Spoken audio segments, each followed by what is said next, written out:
chaîne. J'espère en tout cas qu'elle va te plaire. N'hésite pas à liker, commenter, partager et à commenter. Et moi sur ce, je te souhaite une très très bonne relaxation et une très très bonne histoire. L'histoire que je vais te raconter ce soir s'appelle Les chandelles de la forêt silencieuse. Au cœur d'une forêt ancienne, si dense que le soleil peine à traverser les branches, il existe un cercle de pierre couvert de mousse.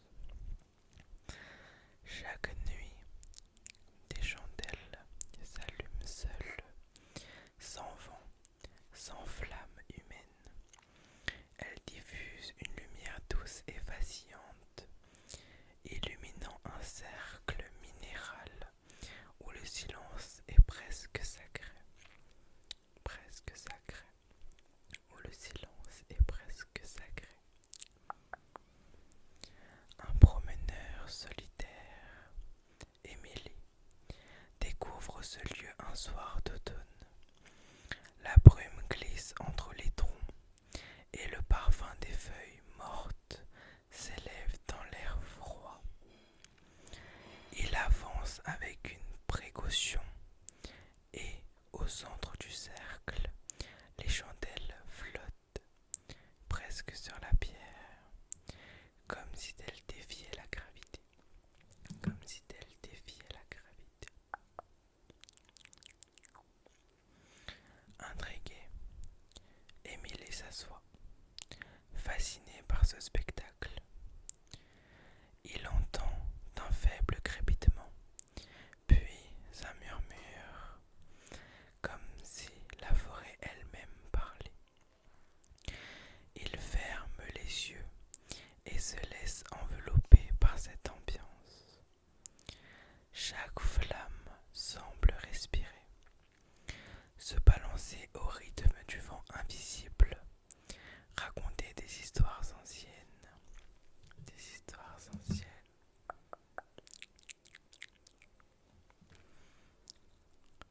Au fil de la nuit, Émilie comprend que ces chandelles apparaissent pour les âmes en paix, ou pour celles qui cherchent à se reconnecter avec le monde.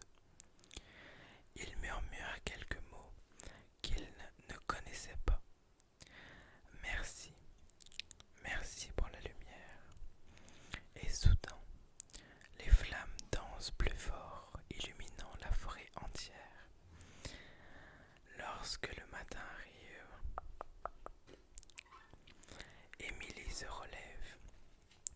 Les chandelles s'éteignent doucement, laissant derrière elles une aura de chaleur et de calme.